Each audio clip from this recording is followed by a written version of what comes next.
So I want to welcome everybody to our Saturday morning webinar series, and we are doing a series on leadership development.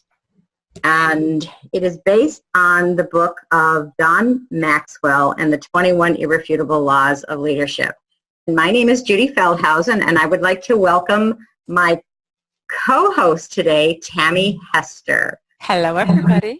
Good morning. Hey. So good to have you on here, Tammy. Good to be here.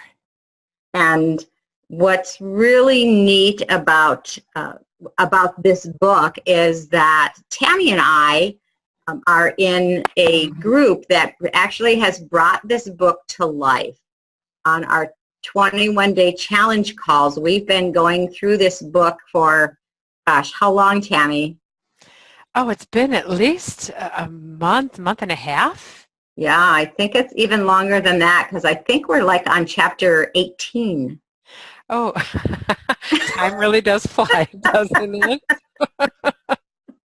Right. So, well, Judy, where it says law of influence, it ties in with leadership. And when you think of leaders, you usually think of somebody that's strong and powerful, and they come in all shapes and sizes. Take, for instance, Mother Teresa. She was considered a frail little woman, but she was a great leader. And the reason why she was a great leader is because she had a lot of influence with others. And I could even think of a few great leaders in Synergy that have great influence. Take, for instance, our very own Dane Orge. Paul and Rudy, Mark Colmer. These guys are great leaders at Synergy. They all care, they have knowledge, they have passion, and they all have influence. yes, and really it is so important to have influence and not easy to have influence. And John Maxwell says that the true measure of leadership really is influence. And it's nothing more and nothing less. It's kind of taking the whole book and wrapping it around this one sentence. And Judy, I actually looked up the word influence under the thesaurus, and the words that I came up with were clout, sway, guidance, reputation, character, leadership, and impact, just to name a few. And isn't that telling about influence? It really is. And it doesn't come overnight. And I think we both know that from personal experience, that influence is not something that we are born with. Exactly. And not only that, if you don't have influence, then you'll never be able to lead others. Because when you have influence, people really do listen. Yes, and they listen as soon as they really know that you care about them. You know, the old saying is that people don't care what you know until they know how much you care. And that's a big part of being a leader and becoming a leader is, just like you said about Mother Teresa, she really cared about her people. She was not the tallest person, the most boisterous person, but she had such a big heart. She did, and it kind of reminds me of somebody else I know. Judy, can you think of somebody that maybe you? Yeah. I know where I have it. I definitely wanted to bring up the fact that I've had people in my life that have had tremendous influence on me. One was my late husband, and another was my college professor. Both of these men had wonderful leadership skills, and they shaped me on how I am today. Both of them seen a potential in me before I ever did, and they genuinely cared about me, and they were highly respected in the community. It's amazing when somebody believes in you, it changes you as a person, and in return, it makes you want to raise others up to their full potential. What do you think, Judy? I know that you agree with me on this. Yeah, I do. And to put it one step further, Tammy, it then, as a leader, when you become a leader, you want to do the same. Mm-hmm. And you want to share what you've learned and pass it on. Because you know how it feels. You're right. You want to pass that on because you can empower people because you yourself have been empowered. Exactly. And I'd like to talk a little bit about what John Maxwell talks about in the book about the myths of leadership, because I know for me, when I was young, I really judged leaders or people in a certain way. And I thought, oh gosh, this person is a leader because, and that's not always true. And so I'd like for us to go over just really quickly the 5 myths of leadership. And this applies not only in your professional life, but it applies in your personal life as well. And, I know that it's so interesting to me because I don't really see myself as a community leader or as a business leader. And I went to an event yesterday in an elder care center, and there was a lot of other businesses there, healthcare businesses.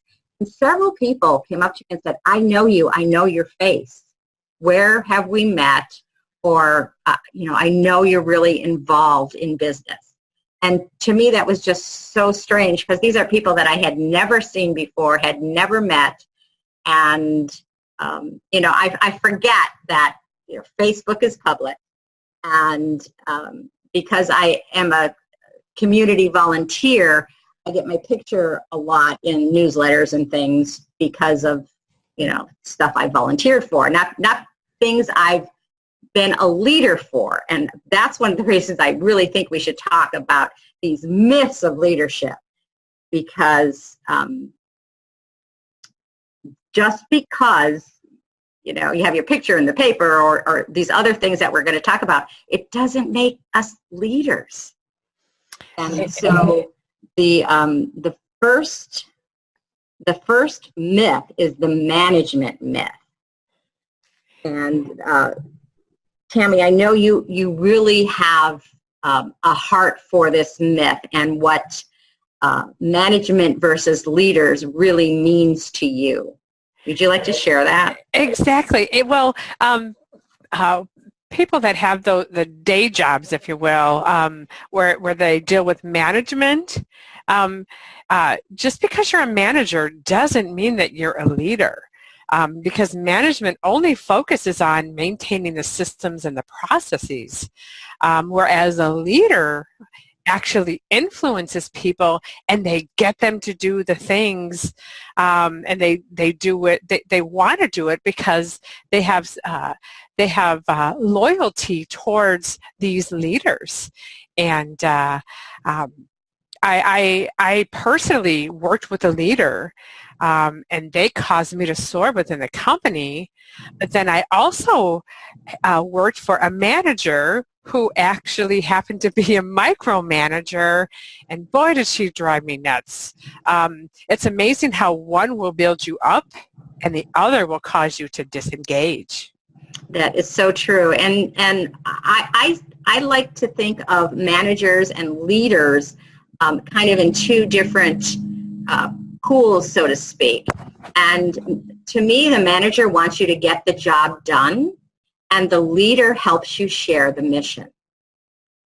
And exactly, there's just those words to me have such a different feeling to me. And when I know that I have people helping to share my mission, and working hard to do that, it builds me up, it builds them up, and it helps, it helps the mission to be accomplished. It really makes the world a better place. Totally agree with you on that one. Leaders gain respect and loyalty. They do. Whereas managers may not get that. Right. Absolutely. Yeah, you can disengage with a manager and know that it's a job.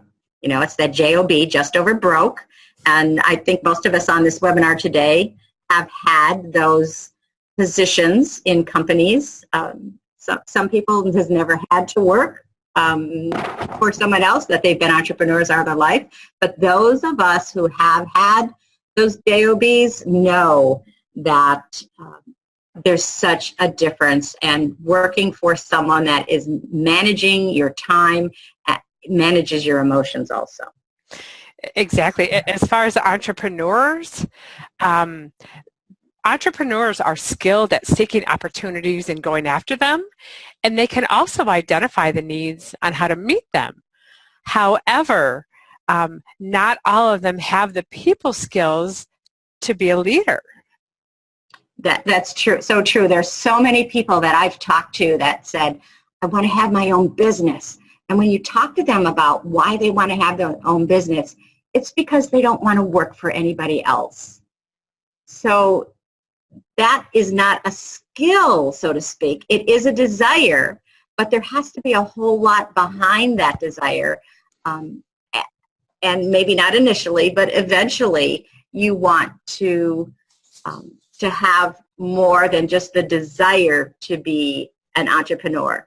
Ron Popeil, he was called the greatest salesman of the century. He could sell anything. He had the Vegematic and all this other amazing different things, but he never really became a leader in the industry because that's where he stopped. He didn't grow from there. And just because you're good in sales doesn't make you a good leader. It just makes you a good salesperson.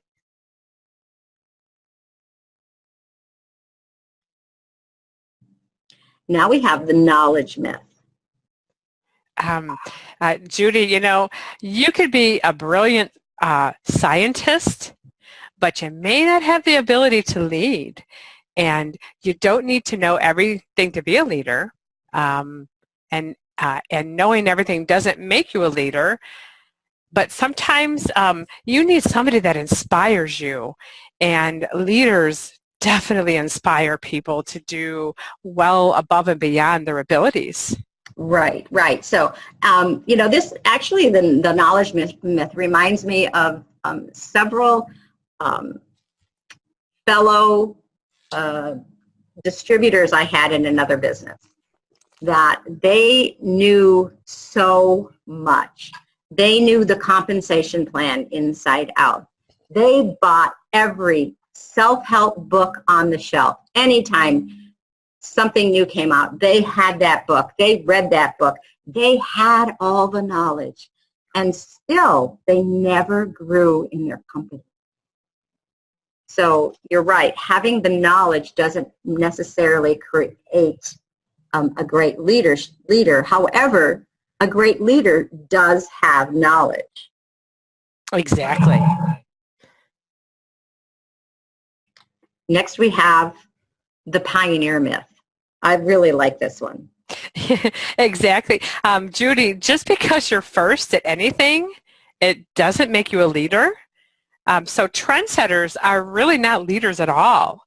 You could be in front of a crowd, but you also need people to get behind you and follow you. Yeah. You know what it reminded me of, Tammy? Last night I was watching the news, and this big thing about the Apple new iPhone 8, and how this was going to be the great new thing of this new age, whatever.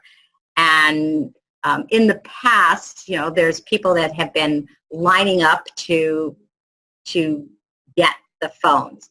And they showed a picture of one lonely man in front of an Apple store, he being the trendsetter for the new Apple iPhone. And he was sitting in his lawn chair outside the store in the middle of the night, waiting for the store alone, all alone with no one around him. So just brought home. He's the pioneer, but not many people are following him, at least not right now. I didn't hear about that one, but isn't that amazing? Just because you're trend setting doesn't mean that you're going to have people joining you, so to speak. Exactly. Hey, Judy, could I jump in on that one for a second? Absolutely, Dan. So that's interesting, because if they've only had one person who lined up in front of the store waiting for it to open for the new iPhone, it tells you something from the influence that Steve Jobs had compared to the influence of the current person who's the CEO for Apple. Mm. And that's a good point. Because I can guarantee you that if it had come out through Steve Jobs, then people would have been lining up there, at least maybe not as deep as what they've lined up for other iPhones, but certainly more than one person, because of the influence Steve Jobs had compared to the current CEO for Apple. That's a great point, Dan. Absolutely. And that the person of influence has to have several characteristics that we're gonna go over. And there are not a lot of people that have that high level of influence in our life. But the people that have that influence, whether it is a manufacturing company with a product, or it's a family member, or a community person, they really help guide us and move us toward being better people.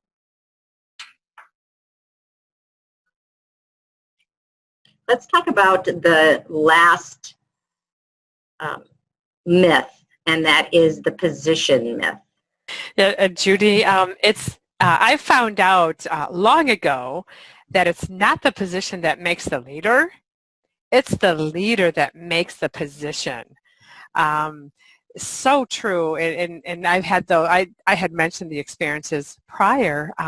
It's amazing how people focus on job titles, where I really don't think that really does make a difference. I mean, you can appoint yourself to be VP of a company when you're not really influential at all, where you don't have any people following you. That's so true. And we all know of people that have been given positions that may not have deserved the position, and a lot of people grow into their positions. But there's a lot of people that have a position that they are the manager and not the leader. The title is not what's important. It's what they do in their business, just like you said, Tammy. It's so true. Exactly, because I remember way back when where they changed the position from an account representative to an account executive. Nothing changed. My pay didn't change. My position didn't change. It was just a title change, and I've learned way back when that it really doesn't make that much of a difference in my book. It reminds me. I met somebody in Target a couple days ago. I was checking out, and I was talking to the person, and she's the checker, right? And so I was engaging her in conversation. I don't even know what about now. But it just so happened that we found out that we know the same person in a company, and she worked in that company, and all of a sudden she puffed up from being a salesperson at Target to being an account executive for a company that sells credit card processing. And to me, it was so interesting that she really saw the title as being a leader. Or prestigious. Yes, prestigious, not being a checker at Target, she said she needed to have a part-time job because the other job didn't pay enough. And then I found out she was an account executive for this company. But just her, her position, her physical position changed when she told me that, she was an account executive. So we're going to meet for coffee, and we're going to have a talk about leadership and influencing and mission, which is going to be great. She's a wonderful person, and I'm hoping that you'll all meet her at some point, because she seems really nice. I look forward to it. Yeah. Morning, ladies. This is Penny. Yes, Penny. Welcome. Hi.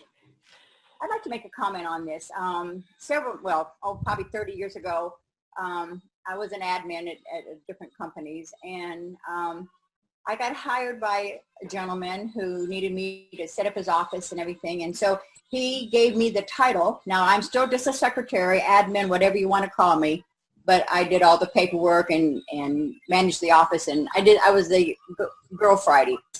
And he gave me the title of executive director of his company. Now, I don't even know what an executive director is or what they do, but it did open doors for me that would not have opened if I was just calling as a secretary. And it blew my mind. It wasn't what I thought about me, whether I had leader qualities or whatever. I mean, I must have been all right because I did it all at the time.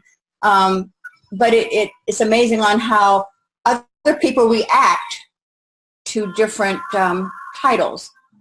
So, there's always two sides to a coin. If the person isn't a leader, it doesn't matter what his title is. And if but has leader qualities, then it helps him to maybe strive more in order to reach a certain level where he is given a title, because he does have the qualities to be a leader. So the title doesn't make a leader, but a leader can can open doors. And like I said, every instance is different, and every person is different. Absolutely. And the interesting thing about all of this is you need to have all these qualities to be a leader. Yes. You do. You need to have the qualities. Even as position, you can position yourself in your mind anything you want. I'm CEO of my company. In fact, I'm CEOs of 3 different companies. Well, my husband used to call me a general, and he said I was a general nuisance. So And you did it well, didn't you? Very well. Right. Anyway, that was a good comment I wanted to make. Thank you so much, Penny. You're welcome. I really, really appreciate it. So then let's talk about what leadership is, and becoming a leader. The very essence of all power to influence lies in getting the other person to participate, and that's Harry Overstreet. And actually, Harry Overstreet was when I did research on Harry, because I never heard of Harry Overstreet. Maybe because he was born a couple of years before me. He was born in 1875. So he's a little bit older than me. Hey, Judy, is that a typo error after influence? Is that supposed to be lives? No. Okay. No. About power to influence, it probably should be a comma there. It wasn't in the book, but... Oh, okay, gotcha. Okay. Now I understand the context. Not to influence lives, yeah. Okay. It's amazing what punctuation will do. It's amazing. It's amazing. Judy, so Harry was actually a mentor of John Maxwell's, and a lot of what John Maxwell learned came from Harry Overstreet. So if you want to get behind John Maxwell, read some of the books by Harry Overstreet. He sold a lot of self-help books before self-help was popular. Judy, one of the qualities that you see in a leader would be character, and that's who you are. People can actually sense the depth of your character. Take, for instance, Dane Orge. He he definitely has character. He cares deeply about people, and does everything that he can to spread the word about nitric oxide therapy and now gut health. And that character really has a lot to do with integrity and self-responsibility of, knowing that we have the responsibility to do, to share nitric oxide therapy and gut health, and whatever products that you represent. Character is so important. I stress that all the time when I'm talking to a new distributor about the character of Synergy Worldwide and what they stand for and who the people are behind the doors that really support us. Yeah, and how many times has Dane told us it's his duty to let everybody know about Pro-Arginine Plus? Absolutely, absolutely. And another big thing about leadership is those relationships that good leaders have with members of their team. Right, and with relationships, that's why it's so important to build those relationships, because the more you build those relationships, the more you solidify it, and the more you solidify it, you become a leader. People look to you as a leader. Right, and they know that they can count on you, and they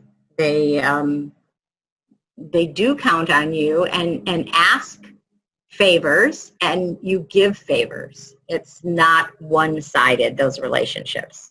It's a team. Absolutely, absolutely. And also, don't you think knowledge is important, Tammy? Exactly, because knowing a certain subject doesn't make you a leader, but without knowledge, you can't become one. That is so true. For instance, Dan, you're on the webinar with us today. So you have so much knowledge. You have education. You have the ability to grasp things in ways that most other people don't have. And you could keep all of that to yourself, but you don't. As a leader, you share all of that with everyone in Synergy Worldwide, not only your team, but I know there are people listening and watching today and online where they're not in our team. They may not even be part of Synergy, but still this information is so important that you continue to share your knowledge to help everyone become not just better salespeople, but better people. And also grow as a person. That's right. That's right. So thanks, Dan, for what you do. And another quality of leadership is intuition, like what they feel. Leaders usually recognize in the energies, timing, momentum, even the gut feeling. How many times have you had a gut feeling? And it ties very much in with the intuition and leadership. That's true. Recent research actually shows that the gut and the brain are totally connected. In fact, about 75% of the cortisol that our bodies emit, which is the feel-good drug, is actually made in our gut. So that gut feeling is really important. Intuition, knowing the energy in a room, knowing what someone is feeling, whether they're overwhelmed or excited, or looking forward to something happening, to have that gut feeling is so important. And the good news is that you can increase your intuition. There's ways to do it. And the first way is just to notice and to listen to what's going on. I call that actually in my listening webinars, we call that the level 3 listening, called global listening. And global listening at its very essence is intuition, and just having the feeling of what's going on around us in our bodies, in our in the room we are in, and in the world overall. What is going on? So intuition is extremely important. Yeah, it's that little voice inside you, and so many people don't listen to it. And I think if a lot of people listen to it more, it's amazing how much more growth they would experience. Mm-hmm. Mm-hmm. And speaking of experience. Speaking of experience. Experience doesn't guarantee credibility, but it can encourage people to give you a chance to prove that you're capable. So, well, and just to have someone know that you go through the same things they go through, that that the experience that you're having now, someone else has had that experience. And if it's your leader, what a great guide they can be to help you get through some of the tough times because of that experience. You know, how many doors, Tammy, were basically closed on us or not even opened that we were able to experience together. And it got a little bit easier. When you take that first jump, it can be scary. However, if you just keep doing it, it starts to become second nature. Yes, yes. And as a leader, if you've gone through it, you have the empathy to understand what that person is going through. And there's a difference between empathy and sympathy. So sympathy is feeling sorry for someone going through the experience. You have sympathy if someone is in a bad accident and they're hurting. You have sympathy for them. But if you've been through a similar accident, then you have empathy because you understand some of the challenges that they have to overcome. You've lived it, and you can help get through them. So experience is just absolutely so critical to being a leader. Right, because you can relate to people. I mean, if you haven't gone through it, how can you support them, if you will? It's very, very important to draw upon those that experience that you've had in the past. And what does experience give you? It not only the empathy, but it gives you ability. Mm-hmm, exactly. And people want to follow leaders that can bring them to victory. They want a leader that's capable. They don't want to follow somebody that doesn't have a good track record. Right, because where are they being led to? Exactly. That is absolutely so true. And we don't have to be a leader from the starting gate. This isn't a race. You're not racing against other people and have to be out at the front from the beginning.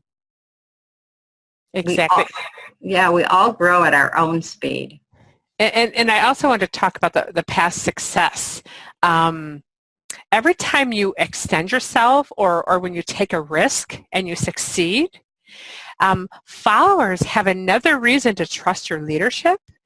And they also listen to what you have to say because you've been there. That's right. That's absolutely right. And it creates your own ability then to do better and to grow. And that's part of being a leader, is constant change and growth in yourself and in your teams. And I like how our team is growing together. I mean, it solidifies the relationships.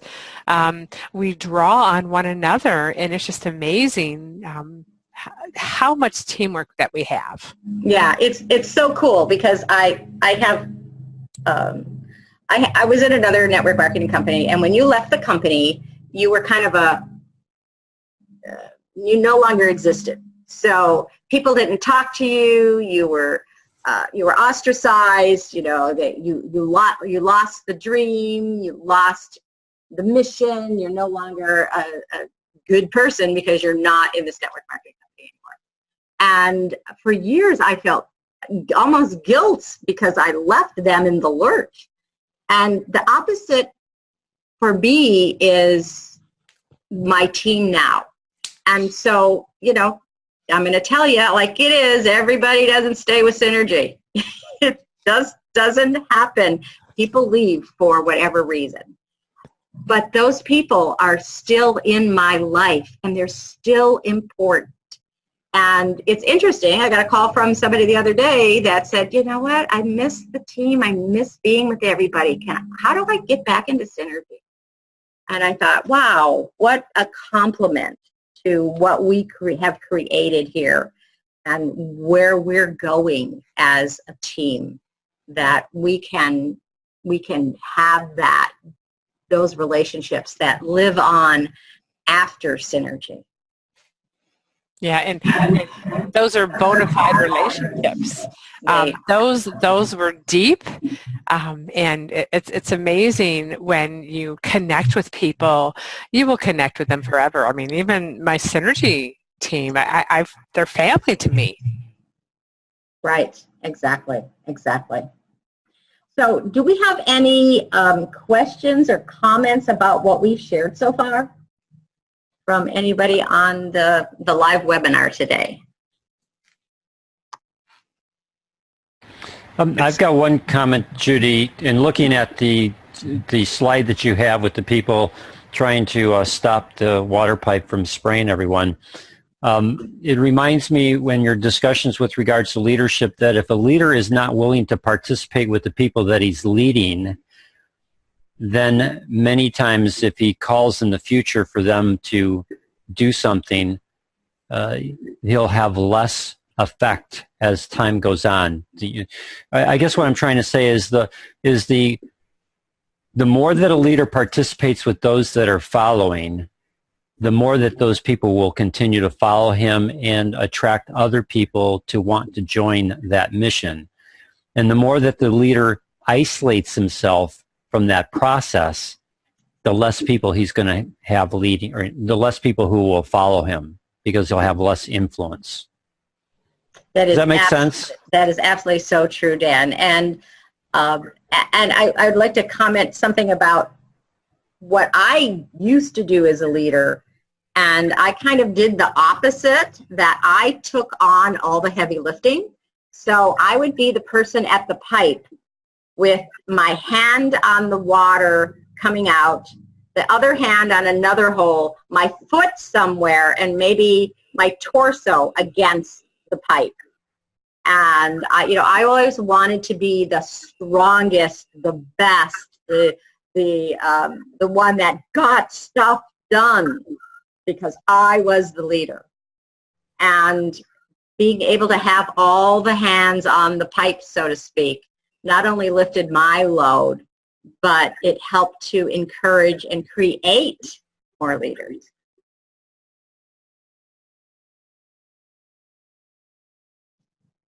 So any other comments or questions about what we've discussed? Yes, it's Donald, and I've got a comment. Yes. My comment is to thank you for introducing this book in the group.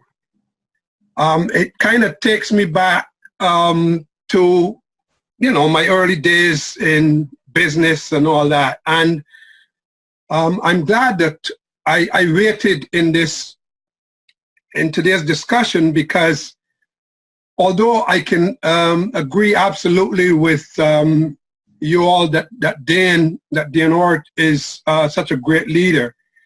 For me, he's and I've met him, and I agree, he's removed from me.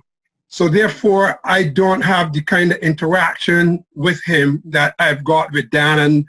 And in waiting, Judy, you mentioned Dan, and for me, that is my leader, so to speak. because I get from him what you guys in the higher level get from Dean. And it is, again, such an awesome book. In fact, what I've done is I've gone out and gotten the book also that says tested by time. And what it does, it goes into some of the people who both succeeded and failed from the 21 Irrefutable Laws of Leadership. So thank you again for introducing the book. You're welcome. And for those who haven't gotten the book, you can go to this website here. I am an Amazon affiliate, so I do get like a whole dime if you go here, but it's a lot easier to get the link and go right to the book on Amazon. And it is quite the book. We have discussed this for about 18 weeks that we've decided in our 21-day challenge call, and it has really brought the book to life. So if anybody wants to join us on the 21-day challenge call, we do welcome you in that. It's on Tuesday mornings at 7 a.m. Mountain, 8 Central, 9 Pacific, and it is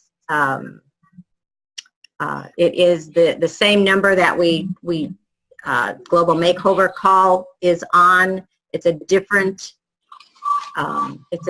access code. The access code is 670465, and I can type that in the chat box if anybody would like to join us. We really have some pretty deep discussion on a chapter that is only 4 pages long. Right, and Judy, I just looked it up. There are 21 chapters, so that's basically we go over 1 chapter a week. Yeah. So just to give you an idea on how long we've been at it, and I think are we in the law of buy-in is where we're at right now, which is chapter 14, correct? Oh, okay. Yeah. Something like that. So we got like 7 more weeks, so you can still join in.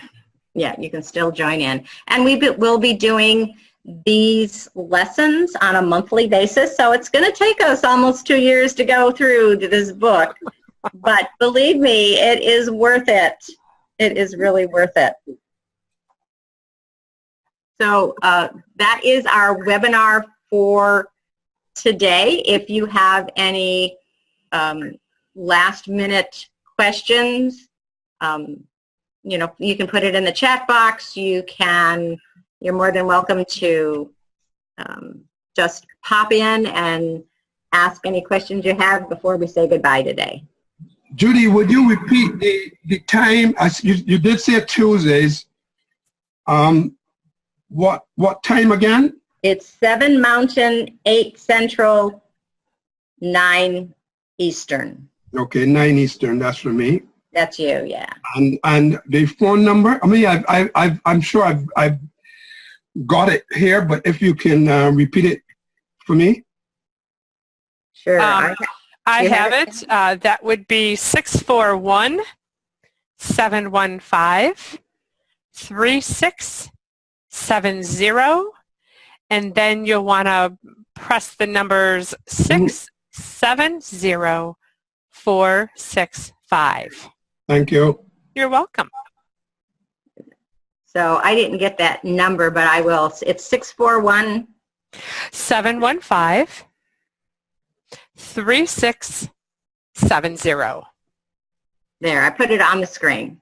Okay. And right, and you have the 670465 number. So yeah, that's the number.